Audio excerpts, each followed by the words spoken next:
So we keep talking about the debt of Barcelona and all those things.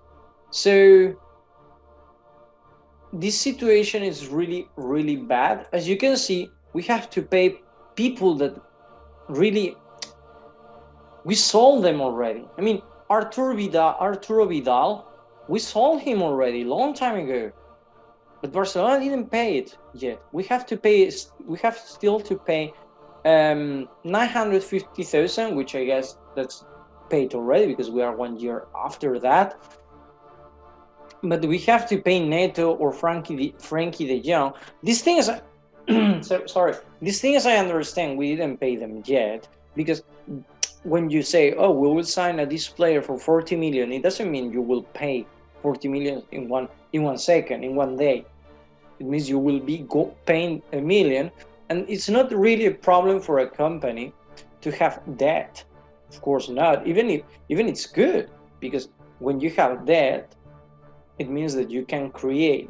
It means you generate money. You generate productive. You are productive, and there is a limit. Okay, so when you reach this limit, that is around 50%,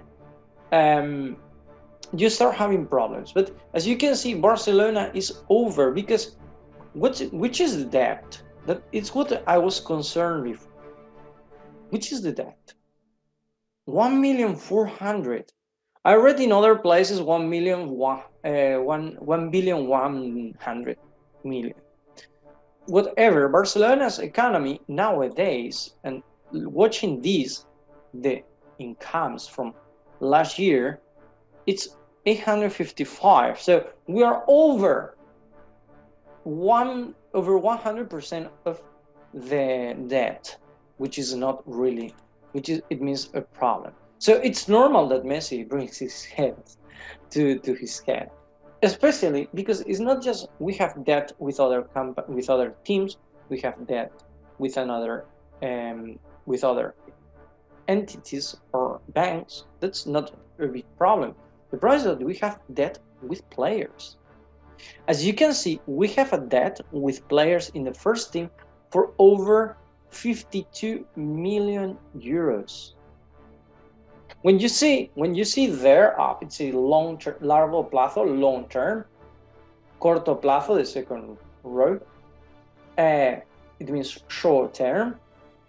We have a debt of a long-term with the first line, it's jugadores del primer equipo.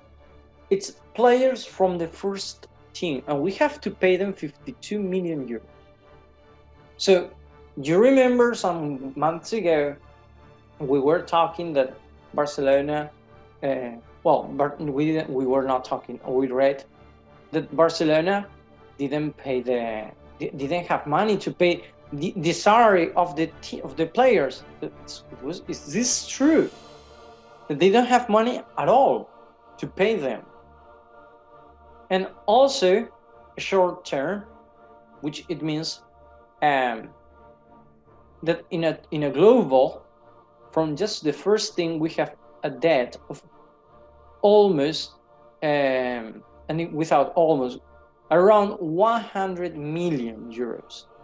So from those 100 million, it's for the debt for the players, and that's the part of the money that Laporta asked. You remember he asked for 500 million euros. So that's the part.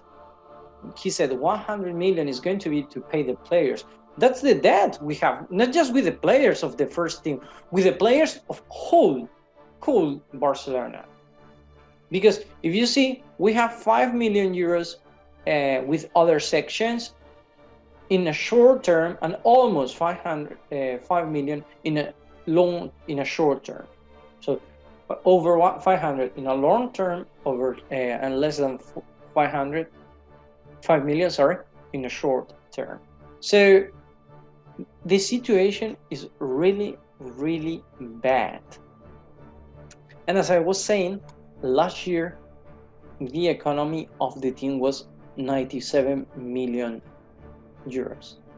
We lost. When you see the parentheses, it means a lost. So Barcelona lost last year 97 million euros. It's a lot of money, and we were talking about this here some weeks ago, that even if Barcelona could pay, even if COVID wasn't here, Barcelona would save 10 million euros. And if you remember, that's what we were talking some weeks ago. Let me go back to the page of the incomes.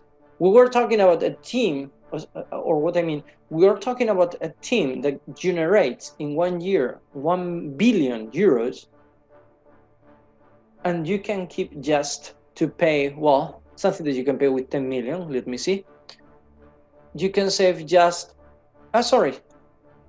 they generate, this is the expenses, okay? They generate 1 billion 59 million euros, and you can save just 10 million. It's just 1%. I mean, it's when you're a manager, and especially an economic manager or economic director, you don't have the nobody will tell you to, hey, you have to keep 1%. Nobody. At least companies will try always to save 5 to something %. Or that's what should be normal. I'm saying I'm not an accountant, so whatever I say, if it's wrong, please correct me. But in my opinion, if I had a company, I would, and I get 1 billion euros, I will try to keep a 5% at least, in case of something happens, because you never know what really may happen with your company. Okay, and this is an example, and actually Tebas explained already, and I was looking for it. Real Madrid had a debt of more or less the same as Barcelona, 900 million, but how they managed, or they planned, it was quite better than Barcelona. Barcelona, the debt of 1 billion euros that they have now, it's a bit more than 100%. Well, so okay, but the problem is the short-term debt. It was almost the same amount as the salary, as the whole year of the team. And if you see, it's almost the whole year of the money of the whole year of the previous year. So it's a lot of money. Talking about Messi now, go back to here. If we want to see this player like this, we have more problems, not just the economical part, because the economy of the team, well, it's fucked. It's fucked up. We have no other adjective for that. I didn't show it, but I did the math. Well, not really. I searched it, but later I calculated. So the salaries of the whole team is around 600 million euros. It means that the salary of the team is around over 70% of the team. In a situation where you have to pay more, you have to pay for transfers and for things, and to investors and banks and all those things, having so much salary to pay, it means that you are not viable. You are not capable to work. So what we have to get if we want Messi to sign? First, to reduce that amount of salary.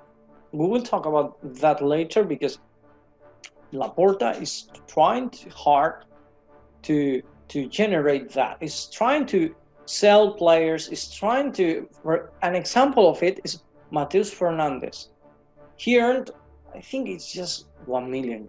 It's not really that much money, but you have to take the player away, to sell him, or at least to give him the letter of freedom and say goodbye, sorry, but goodbye. The same is going to be with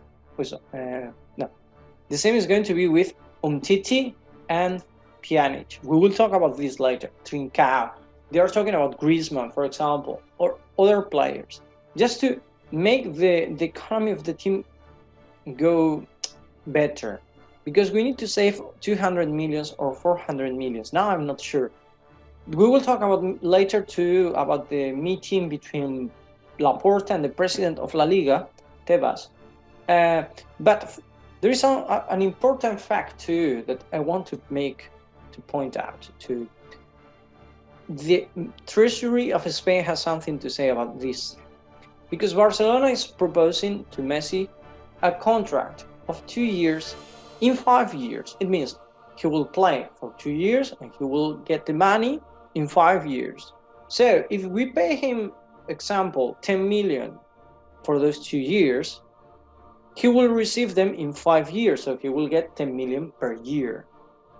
I think I said it right? I said we pay 50 million in 2 years, so we will pay 10 million per year for those 50 years. The problem in Spain is that Messi, the idea, and that's what Spain knows, that's the problem of knowing the future.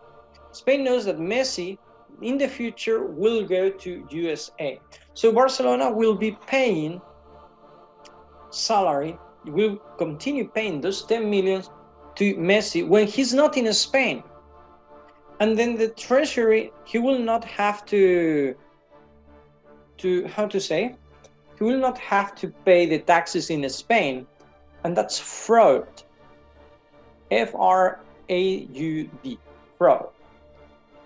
And that's a big problem, because Messi was once already condemned by this problem. So that's why he wants to make sure that everything is clear, because if not, the second time he will go to jail. Imagine. And second, that's a big problem for Barcelona, because Barcelona will be dissolved. It doesn't matter which company it is. A company that makes this kind of action of fraud, the Spanish judge or the Spanish law says that the team has, or the company has to be dissolved, penalized and dissolved. So that will happen. It doesn't matter if it's Barcelona or it is Repsol. If this happens, the company has to be dissolved. And of course, none of us wants that Barcelona to be dissolved. So this is a very complicated situation. They have to manage many things to see this thing happen. And that's why it's so hard that's why it's so hard to renew Messi. And that's all, guys. And that's all what I wanted to say about Messi's renovation. And now, yes, we will talk more about Barcelona's news and how Barcelona will try to manage the situation to make him be like this next year, which I really hope to see.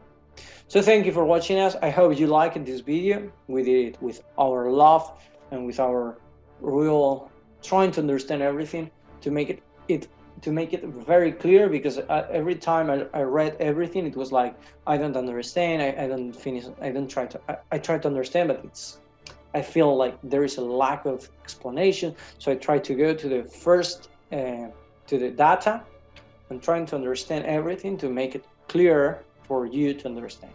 So thank you for watching us, and see you in the next video. Bye.